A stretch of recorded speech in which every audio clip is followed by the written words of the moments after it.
Hello YouTube community, my name is the Jackhammer13, and today we're going to be doing some more Crush Hour and telling stories. So, the last one, if you have been watching in order, was about the Great Wolf Lodge experience, and well, if you watch, you know exactly what else I'm trying to say, but I don't want to actually come out and say it because that ruins the whole story, because that all really builds up to that one point. I don't think I really told it as well as it could have been told.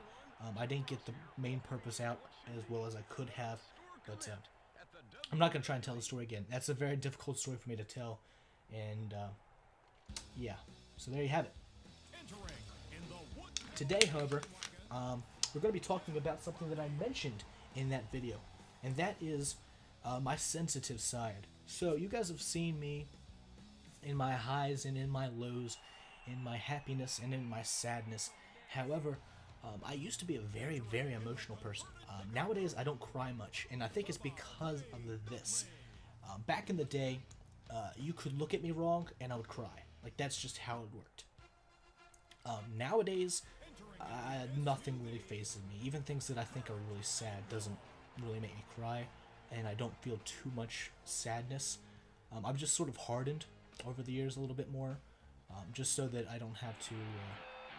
I won't go insane. I guess it's a survival technique, a evolutionary advancement. It's sort of just like, you know, you can be weak and sad when you're young, but as soon as you reach a certain point, you need to be able to take sadness and pain and deal with it before going insane. You know, you don't go insane because of that or whatever. So, before I reached 4th grade, I was already known as a crybaby to all my friends. A lot of the times they would say mean things to me, not on purpose, just sort of joking around, which I do a lot nowadays, so I understand what it's like. I just didn't have as thick of a skin back then. And at the time, I wasn't able to handle it. And so I would cry, I would go to the teacher, and at first, things would sort of go my way, and I wouldn't, they would get in trouble and have to say that they're sorry. You know, that's just kind of how things worked. Kids crying, don't really know the reason, just say you're sorry, get it over with. That's it. Done. But that's not how it works once you get to a certain age, and that age became 4th grade. The teacher that I had was a really good teacher. She and I are actually really good friends now, and she really helped me grow up a little bit more. Because I really was a sissy back then.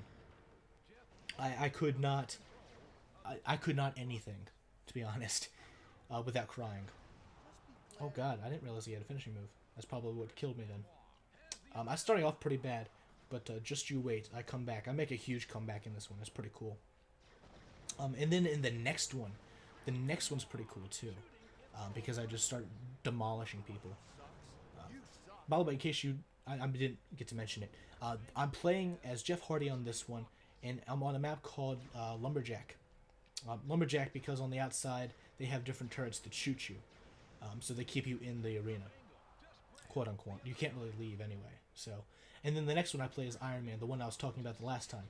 I get shot by a few times by things that I don't really know what they are, and that's what they are. And that's also Chris Benoit's finishing move. He throws razor blades at you, which is pretty cool. But yeah, and then the Iron Man, well, you'll see what that is all about later on, I guess. So the story's beginning is really when I was young. We'll say 1st grade. I just cry a lot. I cry at the drop of a hat. I cry if you look at me crazy. I cry if you say something that's not, you know, you're the best person in the world, Michael, kind of thing. Anything that I could find fault in, I cried at. I was very, very well aware of it, and I used it a lot of times just to get my way. And I hate myself for doing that now because I've really, it really babied me for a while, and I never got to experience life the way I should by learning how to do stuff on my own and not having to have other people fight my battles, which I've learned over time, but it's just taken a lot longer than it probably would have if I had done stuff like that when I was younger. I've lost friends because of it. One person, I started crying one day, and I used the excuse that because my father killed himself, that's the reason why I was crying. I thought about it, which was the most bullshit thing anybody could ever say. And he caught it. He knew that it was bullshit, and he called me out on it, and people got pissed off at him. And so because of that, he and I are not really talking much anymore. That was like one of the last times that we really made contact too. Um, I don't know if that was the reason, or if it's just because we grew apart, went to different schools, and in the end just couldn't keep up because I'm not a very sociable person. Not sociable. I'm sociable. I can talk to people. I can, hold a conversation. I'm just not a very social person. I like to stick more to myself than hang out with people. There's a huge difference between sociable and social. I do realize that. So in fourth grade, the teacher who... quick little story before we get into the real one that I was trying to tell from the beginning. Excuse me. So the teacher had a reputation of having this duck in the room. It just hung up in the room. She's a big fan of hunting. She actually has a Chesapeake retriever, or she had. I don't know if it's still alive. Actually, I think it's probably dead at this point. But she had a Chesapeake Bay retriever, and but that's not part of the story. This duck that she had, the kids in front of us, like the year before us, the fifth graders, I guess is what they were at the point, had told us that there was like a hidden camera inside this duck, and that once she leaves the room, she turns it on, so that any time that she's not in the room, she knows what you're doing. They did that so that basically we would stay straight and in line and not say any stuff or do any stupid things in the room when she wasn't paying attention. We did that anyway. Well, once we found out that that wasn't a true thing. I think somebody asked her, and she said, no, that's not true. I almost got the help there. That also made me really mad. I remember that. That's why I paused the game. No, I'm just kidding. I had to probably adjust something or go to my grandfather to help him out with something, with a computer or something. I don't know. Yeah, I probably just had to adjust something. So, yeah. She was a nice teacher, but she had the reputation of being a stickler, even though she really wasn't. And that was just so that people would stay in line and, not worry. Not worry her, rather. However, one day I started crying in class, and she came up with the nickname Niagara Falls. She had a really good sense of humor, and she didn't use it in a derogatory sense, like it later became used. She used it in a comedic sense to try and get me to laugh so that I wouldn't cry. That was her way of trying to deal with the situation, and in a lot of situations, I think that would normally work, but in my situation where I was being a jerk and crying just to get my way, it didn't. And so that name eventually stuck. Niagara Falls was my nickname throughout the majority of high school. Not high school. The majority of elementary school. Another thing that I was actually known for, when I wasn't crying, I was dropping Kool-Aid in my eye. My grandparents got really mad at me for that, because I would either come home with a stained shirt, or I would tell them, and they'd say, that's not good for your eyes. I've had 20/20 vision my whole life, so I don't think it really hurt them too much. But I didn't do it much after it. It's just water, a little bit of food coloring, and some juice, some like artificial flavoring juices. That's basically all the Kool-Aids are. But yeah, I would drink the Kool-Aid jammer, and then at the very last couple of drops, I would do a stupid little routine where it's like, Mr. Drop, you in there? Mr. Drop! And then I drop it in my eye, and I'm like, Mr. Drop, you attacked me, or something like that. People thought it was pretty funny. I guess at a young age, pain of the others, like misfortune of others, is funny, even when it's self-inflicted and it's stupidly done. People really found it interesting, so that gave me a little bit of cred. That's also where the class clown sort of came in. I also like to make wise Alec marks, which is why in my lower years I spent most of the time in the I guess you could call principal's office. There wasn't really a principal. And I just got in trouble a lot. A lot of that was because I just was bored and wanted to screw around, because I could learn stuff at a faster pace than a lot of other people could when I was younger. At least a lot of other people in the classroom, it seemed. Like I just understood the material better. I didn't get straight A's all the time. I've got really good grades, and was generally over the straight A, the 90% mark. But I never got like hundreds in every class or anything. Like I wasn't the super genius. I was just a average student generally. Anyway, I got off track. So Niagara Falls was my nickname for the longest time in fourth grade, and not too long after fourth grade did it actually stop, and then only be used as like a reference joke, like a one-off type joke. And it didn't do that much. See, I've already come back. I'm tied. I might have done that earlier. Actually, I'm losing now. I might have done that earlier and just missed it. I was sort of talking about the story for a while and just got sidetracked. But one incident really ticked me off, and this is when it stopped. Like, the Niagara Falls jokes kind of just stopped. They were pretty consistent. Like, every day I would find something to cry about, and almost every day the Niagara Falls joke would be used. However, this one was something completely different. In science class, we had a substitute teacher, and we were doing a game of some sorts where we had to, as a group collectively, figure out what the answer is. And it was like a Jeopardy type thing.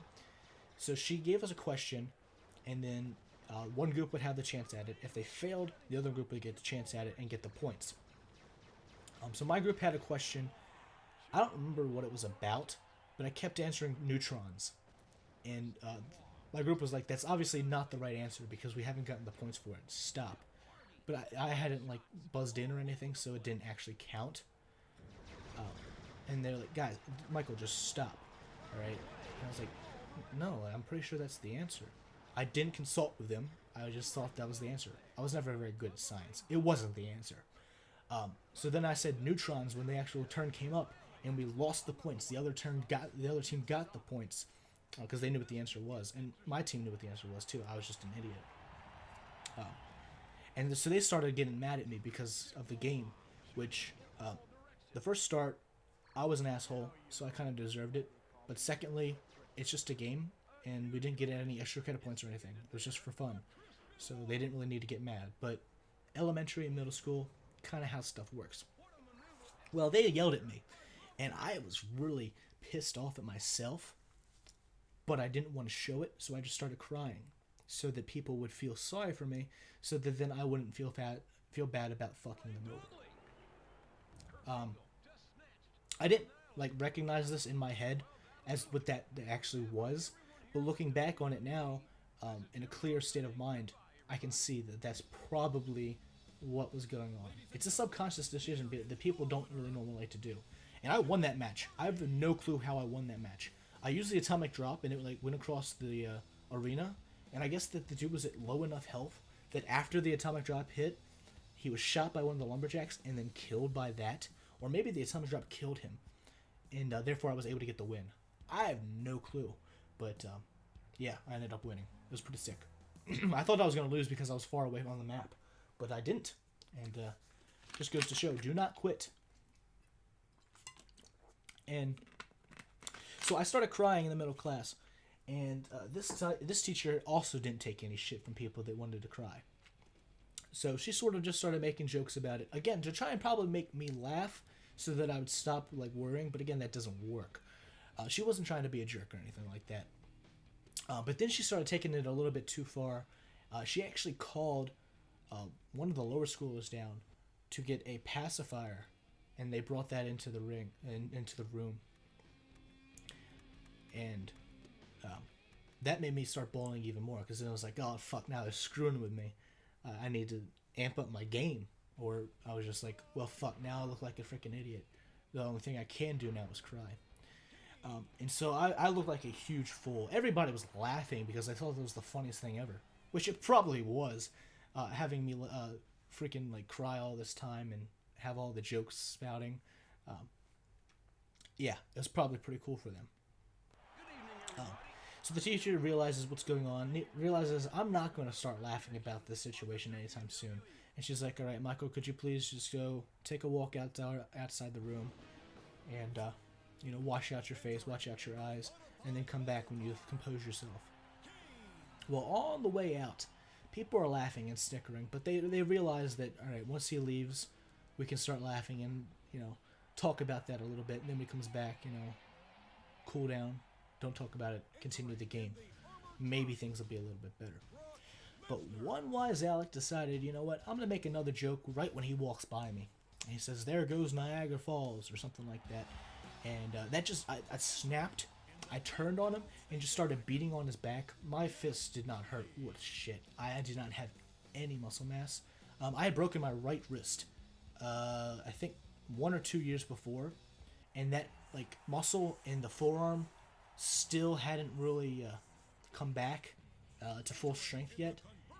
And let alone, I had never really worked out ever in my life at that point. I still don't really work out that much. So I just wasn't strong enough to have any damage dealt. He probably had some welts maybe, but nothing too major. So the teacher pulled me off and was like, all right, go to the front office. You just hit a kid, you gotta get in trouble and all that. So I was like, yo, listen, this is what happened, all right? I got basically bullied by the teacher and the kid, is how I put it. And all of this stuff culminated in me just, losing control.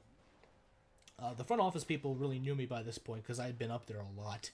And they actually started to side with me at this point. And they're like, all right, you know what? That seems fair enough. It sounds like what you're telling us is the truth. And so they ended up taking everyone after class and talking to them about it. I came in. They were really pissed off about it, obviously. I mean, that's kind of, in my opinion, that's probably how I would be too. So yeah. After that, no one really called me Niagara Falls anymore, but I did have a reputation of being a tattletale and a snitch for a little while. I had to sort of break that out. And then in 7th grade, another situation happened when I got really pissed off and tattletale or snitched on somebody. And, yeah. I was a real jerk. I still am a real jerk sometimes, but I could be a real jerk. The other story, since I've mentioned it, I might as well talk about it. And we still have a good, I think, 8 minutes to talk about stuff. Something like that. Yeah, about 8 minutes. We were playing a game of, what's it called? We were playing a game of Foursquare. They had just built this new Foursquare court. It was pretty cool. And I was pretty decent at the game. However, 3 people started teaming up. And the 3 people were really good Foursquare players. That even by myself, I could beat maybe 1 or 2 of them. But then they'd eventually get, back into the arena. All 3 of them would work against me. And I couldn't fight 3 people at once. And so, I got really pissed off about this. A few people left because they weren't enjoying the game. They couldn't play the game and enjoy it. So, that's just how that works. I ended up killing 2 people with that finishing move. That really helped me come back a little bit. I don't know if I win this one, though. Brock Lesnar really wrecked house for a while. Anyway, so we were playing Foursquare. I got pissed off, and the other kid, the same kid from the last time, had made another wise Alec comment. And for some reason, I guess it's the I'm being bullied, so I need to take out my anger on somebody who looks a bit weaker than me, which happened to be this kid. And I would always take it out on him. He, for some reason, was able to spark the most rage in me throughout the whole entire experiment. Or not experiment, throughout the entire ordeal. So maybe that's another reason why that happened. I don't really know. Wait, how did I kill? Oh, it must have been on delayed. So I ended up pushing him against the fence and getting mad. Then the teachers come over, and I got really mad about that because the kids had been bullying us verbally the entire time. And it was not... I use bullying lightly. It wasn't bullying. It was trolling. It was what modern-day trolling would be. By the way, all the snow is melted, except for a very small portion of it. So that's pretty cool. This is the same day. I've done 4 or 5 recordings on the same day. But yeah, they were basically just saying wow, you suck at this game or something like that. And then every time I would be like, yeah, I got you out. They're like, we got you out. Looks like we're back to where we were before. and I would get really pissed off about that. Eventually, I was one of the only few people playing still, and I wasn't having a fun time because trying to fight 3 people, I can beat 1 person, but I can't beat 3 people, especially when they do a bunch of spikes, and then I'm expecting the spike, and they would do like a black magic. That's the scariest thing ever. Have you ever played Foursquare? I don't know if you guys know what Foursquare is. Alright, so Foursquare is a game that goes like this. You have 4 squares. You have the square that's like the king square, and they serve the ball. By serving the ball, the way that we did it was we would drop the ball, and then we would underhand hit it into another one of the other squares. The 4 squares are in a large other square, so it's in essence 5 squares. The large square that contains the other 4 squares. So you have the king that serves, the queen that's like right next to it, that if the king dies, or is taken out rather, the queen takes over.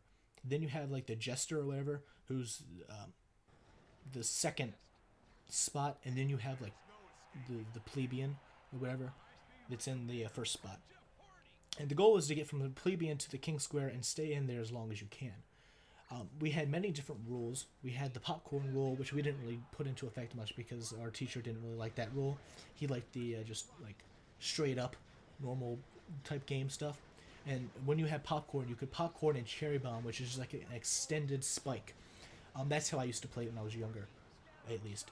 But the way that we played it was mainly just like hits and being able to add English to the ball. And one of the most devastating ways to add English to the ball is called black magic, or that's what we called it. And it's basically you slice underneath the ball, but at the same time you're coming on top of the ball with your left hand. So you're slicing it into the square, but you're also adding another backspin to it. So it's got even more backspin. Sometimes it backspins, and sometimes it just stops. Like it stops. It hits the ground, bounces right where it was, and then drops. Devastating move. Had so many different ways of being used, and it was crazy. So they started doing that a lot, and I can't fight black magic after spikes. And then if I do fight it and somehow knock it in, they would just lift it up and the other would spike it into the square when I'm really close behind me, or they'd knock it into me, and then I'd lose because if it hits any body part other than your hand or your arm, or maybe even your head. I think it's your head and your arms are the only things that are allowed to touch it. So I got really mad about that. And that was like the last time I really got emotional about anything. I started crying after that too. And I made a resolution after that because I realized what I had been doing. I was really mad at myself about it. So I was like, all right, listen, going into 8th grade, I need to start growing up. And I basically just grew up. You know, I told myself to do it, and I stuck to it. I've not cried. I've not done stupid stuff like that since. Very, very much at least. It happens every now and again, but that's just how being a human is. And I did win. I missed how I won, but I did win. Hopefully you guys were paying attention to the game and to my talking, if that's possible. So my name's the Jack Kim 13. I'm very glad that you guys joined me. I've told a lot of stories today, so this is the last one I'm going to be doing for today. I got like 4 or 5 videos out of it. I think that's plenty. And I will catch you guys in the next video of whatever it is that I decide to do. Probably going to be like Duelist of the Roses. I'm thinking that's what's going to be next. So yeah, catch you guys there.